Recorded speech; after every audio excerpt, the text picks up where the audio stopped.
What's up mga kapantot? Andito na naman ang inyong linggo na nag-iisang dakilang pantot. So yun, happy New Year po sa lahat ng bayang karerista. At syempre sa mga followers ko na may 12,000 followers. At syempre kasama na rin ang ating YouTube. Dito na tayo mag-focus. At sa YouTube, magla-live ako doon. Pero dito na kasi kalimitan mga boss. Mag-subscribe kayo dito, mag-upload na ako dito. Sa mga tips ko, sa mga ayaw ko, sa mga sarsi ko, eto asahan nyo. This year, 2025, sana abot ng aking makakaya. No? Magawa natin para sa inyo. Again, sa lahat ng sinasabi ko, pasintabi po sa lahat ng horse owners at trainers at jockeys at kahit anumang koneksyon.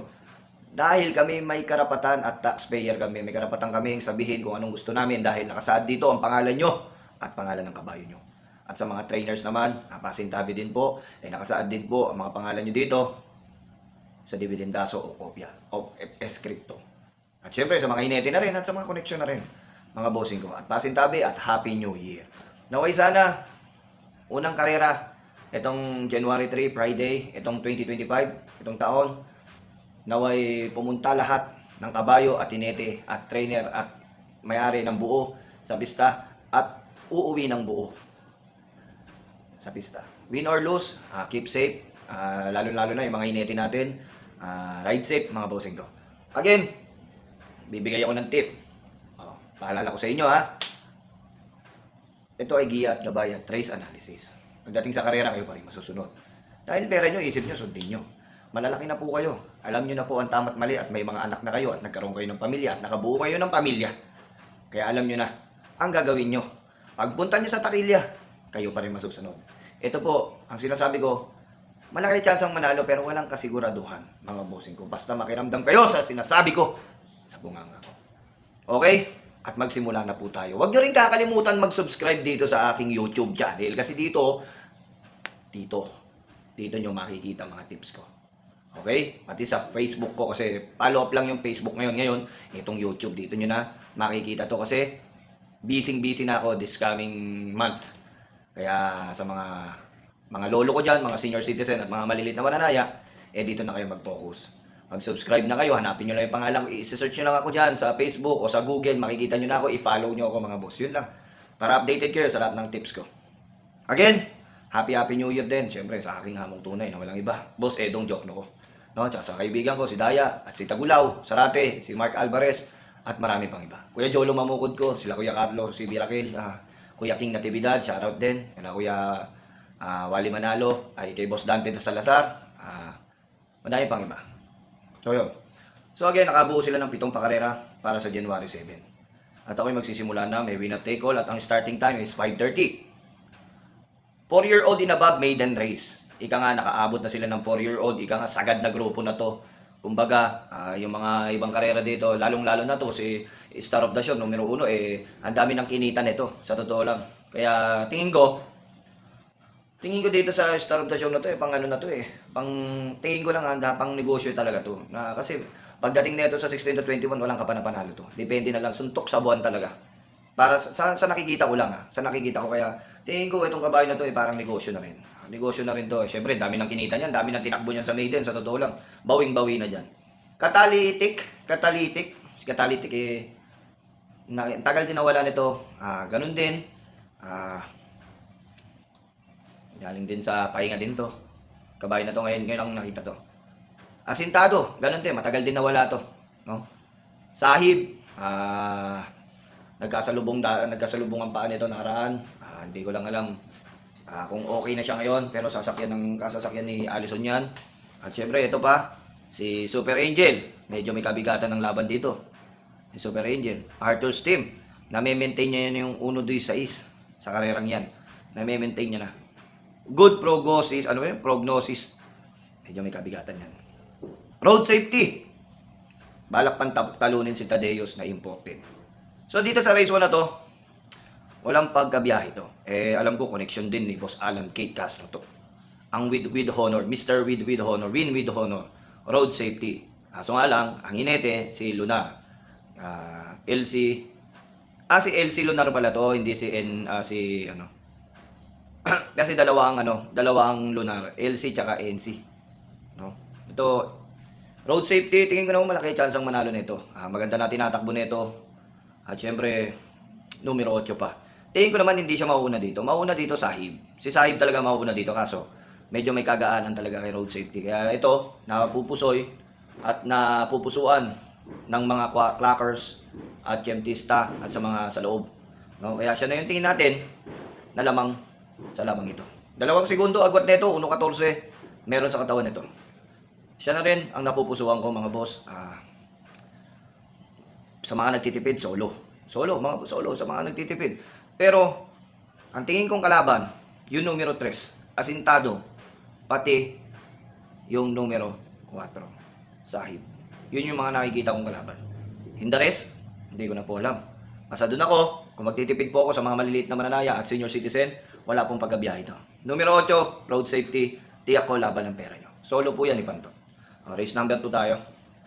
Race number 2, Peracom rating based sa ligaping system class 5, 11 to 15 points, 1200 meter race. Si Etnad, kabababa lang sa pagmamayari ni Boss Carlo, Dr. Carlo Batalya.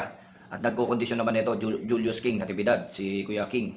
No, 7 of Diamonds, ganon din. Kelvin Betty Abobo, kabigtin. Siyempre, si Morales lang din, si Attorney Morales lang din ang may-ari niyan. Kuya Kugi Katahan Jr. ang nagkukondisyon. Trainer din to ni Boss Paulo Mendoza. Numero 2, 7 of Diamonds. Tawi-tawi, maganda pinreba nakaraan, nanalo to. 1.15 flat sa kamay ni GL Ciego. At ngayon, 52. Gaan pa rin ang peso. Numero 3, tawi-tawi. You never know, medyo may kabigatan sa labang ito. Best shot, medyo may kabigatan din. Mr. Manileñan, Sky Lover at Top Pili. So dito, kung pipili ako dito, medyo may kaalamangan kasi sa akin si Etnad. Ang problema lang talaga ni Etnad dito ay yung numero. Numero lang talaga. Problema kasi dito, pag natabunan to, hindi na mahihirapan na pumwesto to. Kaya tingin ko, pilit isusunod ni Junior De Ocampo to. Tapos, ang nakikitaan ko dito, pag kinampihan nila to, si Mr. Manileñan, pwedeng tumapos ng karera. At may nakaabang pa, si Top Piling. Kaya sa karerang yan, 3 po ako dyan. Pang-primera ko, Mr. Manileñan. Sa kamay ni Totoy Cabarrios. Ang may-ari naman nito, Boss Art Aquino, ang nagkukondisyon. Si Trainer MB Pichay, Maximo Pichay. Tingin ko naman malaki chance ang manalo, lalo na Debokang Kabayo. At sagap ko maganda na si Kabayo yan. Numero 6, Mr. Manileñan. Panigundo ko dito, yung numero 8 na rin, Top Piling. Isang connection lang dito, may connection dito. John Paul A. Guse, ang may patong, ang idol ko, 54. Ang peso, nagdala ng 15, 1.15 flat. Kay Boss Bing Texon, ang mayari. Jackie Wonderboy, Jap, rap, ang pinakamagaling, Alcantara. Yan ang panigundo ko. Panirsera ko na rin yung numero 1, Etnad. Tingin ko naman, yan 3 na yan, napakatibay na yan. Yan 3 na yan na rin kasi, hindi ko pwede rin masolo si Etnad Kasi kung maganda numero niya, pwede ko solohin yan. Pero kung nasa numero 1, medyo kinakabahan ako. Kasi numero 1, matatabunan, mahirapang pwesto. Lalo na pagka nagkagulangan, nagkampihan, makakapagpahinga na yung 6. Kaya tingin ko, hindi naman maglulutsahan to yung Mr. Manileñan tsaka Top Piling. Never maglulutsahan yan. Sure ko dyan. So yun, 681, 3 sa race number 2. Bahala na kayo Race 3 naman tayo mga boss. Peracom rating based sa ligaping system yan. Class 3. Class 5, 11 to 15 points. Race 3. Dito sa karerang ito. Dito kasi. Super spunky, umangat ng laban. Stand and fate. Ganun pa rin, stable pa rin yung laban. La Republica, medyo may kabigatan. Karin Melody, naligaw ng grupo. Axis Deviation, andito din, Winston, nakaangat ng laban. Axis, nakaangat. Heroes Dale 96, may naiwan na karaan to. Aparato ng kalaban talaga nito. Ali Aliana, off pa si Kabayo, no? Wala tayong makita, pero labas na rin to. So dito sa karera nito, dalawa lang yung nakikita ako, sobrang baba dito. Lang naman na matalo pa to, sobrang baba na nito. Napunta na sa 11 to 15. Sinasabi ko dyan si Karing Melody. Karing Melody, pagmamayari ni Big Boss James Anthony Tabano, si Tabol, si Lolo Berta, tingin ko wala kayo chance ang manalo Ang problema dito, hindi natin alam ang connection niyan. Pero yan sinasabi ko sa inyo, super laki ng chance nito. Kumbaga, no bearing yung laban dito kasi napakababa ng laban ni Karing Melody dito, mga boss. Ibig sabihin yan, yung grupo na yan, picking apple para kay Karing Melody. Kaya yun mga boss. Karing Melody, kung gusto nyo suluhin nyo. Pero lamang yan mga boss. Ayan, script to. Basa natin. Lamang yan. Sobrang lamang yan. Ang tingin kong kalaban niya lang dyan, yung Heroes Del 96. Itong kalaban lang nila mga boss. Dalawang kabayo lang ako. Karing Melody at Heroes Del 96. Pero ang percentage ko dito, sakaling labas po, itong Karing Melody, dipindot po yan. 99.9% ang panalo sa akin yan. Yung the rest, maghahati sila sa 1%. Yun lang. Ganon katip ko sa inyo. Ang problema lang natin, hindi natin alam kung anong meron sa kabayo. Di ba?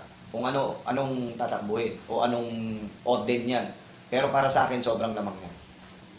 4, solo. Sa race number 4, race number 3, 4, Karing Melody. Ang panuporta, pag may puhunan pa kayo, yung 7.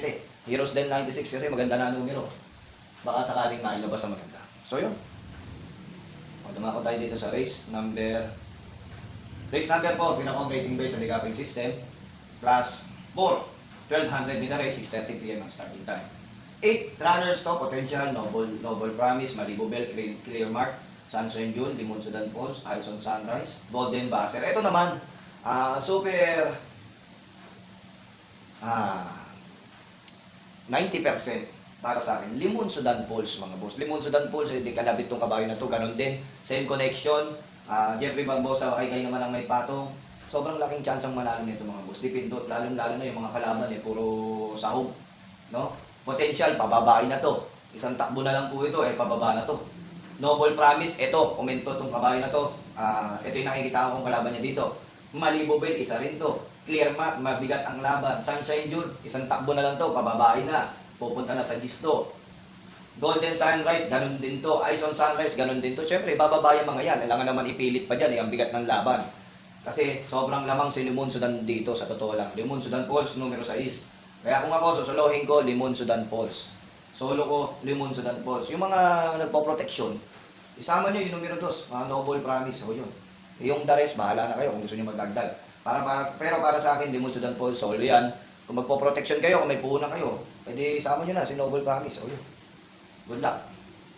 Dito naman tayo sa race number 5. Race number 5, pinakong rating base sa decapping system, class 5-5, 5th placer. 1200 meter race, 7 PM ang starting time. 8 betting numbers, Jersey Crown, Winsome Maxine, Dian Smart, Buena Buel, Rain, Bullet, Jeng Salinap, Asong 4G. Dito sa karerang ito, 8 pakarera at numero grupo 5 at lalong-lalo na nakakatakot. Kasi nga, anybody's race to. Depende na lang sa gising to, puro bombits naman talaga to sa totoong buhay. Ang problema dito, mahirap magsulo kahit alam mong lamang na. Isa dyan, tulad nito sasabihin ko, yung numero 7, Jeng Salinap. No, na-scratch lang, na-scratch. Kasayang nga itong kabayo na to yung may premyo, may trophy race, na-scratch na naman Hindi ko alam kung bakit na-scratch. Kasi nga, alam nyo naman kung bakit na-scratch, yun na yun. Pero para sa akin, ang pili ko dyan, numero 7, Jeng Salinap. Enough na sa kanyang grupo to para manalo. No? Sana mabiyayaan ng buenas si Rek Ocampo. No, sana mabigyan ng buenas. Lalo na si JM Storke, inupuan na ni Storke. Alam ko si Aray Basi dapat yan Hindi natin alam kung sino man pumatong diyan. Basta lamang yung kabayo na yan, ang papremera ko numero 7, Jeng Salinap. Panigundo ko dito mga boss, yung numero 3 Beyond Smart, natitimbang na rin to. Nasran natimbang to, numero 3 to. Tingnan natin kung ano i-perform. Panersera ko diyan yung numero 8, Asong Podji. Bahala na kayo magdagdag. 7, 3, 8 sa race number 5. Bahala na po kayo magdagdag. Dumako naman po tayo dito sa race number 6. Penultimate race. Rating base sa decapping system, class 5, 6 to 10 points. Race 6, 1200 meter race. 8 betting numbers ulit. Tawi-Tawi Island, Step Bell, Queensland, Beautiful Day, Straight Magic, Queen Margo, High Quality, Hot Rod Hearts. Dito sa karerang ito ay may kalamangan po. May kalamangan si Hot Rod Hearts sa karerang ito. Numero 8, Hot Rod Hearts. Yan ang pang-primera ko dyan. Panigundo ko yung numero 2 is Step Bell. Si Step Bell nakaraan, hindi naman masyadong pinuwersa to. At may sagap ako dito nakaraan. Kaya sigurado, eksaktong panigundo. Kaya tingin ko dito, baka makalapit na, makakuha ng buenas. Panigundo ko yan, Step Bell. Panansera ko yung numero 4, Beautiful Day. Nandyan sa tatlo ang mananalo. Napakatibay na po niyan tatlo na yan. Numero 8, numero 2 at numero 4. 8-2-4 sa race number 6 and good luck, bayan na rin. So last and final race tayo mga bossing ko. Rating base sa decapping system, 6 to 10 points. Race number 7. Bago ang lahat, bago ko sabihin tip ko dito, mga boss, mag-subscribe kayo sa YouTube ko, i-click nyo lang yan para naka-updated kayo sa akin. At syempre, follow nyo ako sa page. Dalawa lang naman pagpipilian nyo kung nasan yung tip ko. Pero panigurado dito kayo sa YouTube. No? Nandito mga upload kong tips para sa inyo to. Tandaan nyo, pera nyo, isip nyo, sundin nyo ha. Ilang beses ko na sinasabi yan. Mga sinasabi ko, walang kasiguraduhan manalo pero malaki chance ang manalo. Walang kasiguraduhan pero malaki chance ang manalo. Okay? This is my final race, 1400 meter race. 10 betting numbers, Sobering Red, Lady of Peace, Footnote, Sinag, Boss Pabali, Sound of Silence, Dollarama, Munich, Anyari, Anapre. Dito mga boss, sa nakikitaan ko, medyo may kalamangan. Pang-primera ko numero 5, Boss Pabali. Baka sakali dito nakapitan ng Buenas ni Konsehal Ryan Ponce ng 4th District. No? Nakaraan kasi, lalo na yung 31, labas naman ng mga kabayo. Kaso ang problema talagang walang Buenas. Ang Buenas lang talaga ang kulang. Sana, etong Friday, magpanalo si Konsehal Ryan Ponce. Labas naman po yan lahat ng dekalibreng kabayo niya. Lahat po ng kwadra yan, labas po yan kasi naghahanap na ng Buenas yan. Kasi nakaraan talaga wala talagang Buenas kahit labas yung mga kabayo. So, I hope sana manalo yung kwadra ni Konsehal Ryan Ponce ng 4th District ng Manila. And good luck po sa mga panakbo nyo. Pang-primera ko, numero 4, Boss Pabali. Nagagabayan ni John Alvin Guse. May patong ng 54, tingin ko malaki chance ang manalo. Panigundo ko dito yung numero 6 na rin. Sound of Silence, nagagabayan naman ni JD King Flores na may patong ng 55. At panelsera ko dito, walang iba. Yung Dollarama, Diremating Caballo, numero 7. Tingin ko naman, big chance to win to. Kay Jordan Guerra, tingin natin. Malaki chance ang manalo. At may pandihado ko dito, yung numero 9, Anyari. So bahala na kayo dyan, may magulong grupo to, 4 ang pili ko dyan. May pandihado ko, numero 9, Anyari. Pero bahala na kayo. Bahala na kayo kung anong gusto nyong idagdag dyan. Again, natapos na po tayo. Maraming salamat po sa inyo. Don't forget to subscribe my YouTube channel. Ayan po, makikita nyo sa screen. Hanapin nyo lang po yan. Yan. Hanapin nyo lang po yan. Yan. Medyo naglalag siya. Hanapin nyo lang po yan. Yan, Dakilang Pantot. Yan. Hanapin nyo lang po yan. I-click nyo lang yan. I-search nyo na po yan. Yan na po makikita nyo dyan. Meron po akong 9,420 subscribers. Yan, Dakilang Pantot. I-search nyo lang po yan sa YouTube. Nakikita nyo naman yan. So, doon nyo makikita. Mag-subscribe na rin kayo. Makikita nyo yung subscribe button dyan, mga boss. No? Again, maraming salamat po sa lahat ng mga nagtitiwala sa akin. Thank you. Salamat, Lord. Sa mga amo ko, sa mga bakasan ko. Lagi po ako may bakasan. Winner take all, pick 6, pick 5. Meron po ako laging bakasan. No? Sa sobrang dami nagtitiwala sa atin. No? Halos sumuko na ako kasi nga sobrang dami nila. Pero mag-a-accept pa rin tayo para sa mga maliliit na mananaya at senior citizens. Again, ako po si Dakilang Pantot. Naway Happy New Year. Ang nagsasabing pera nyo, isip nyo, sundin nyo. Salamat po naman.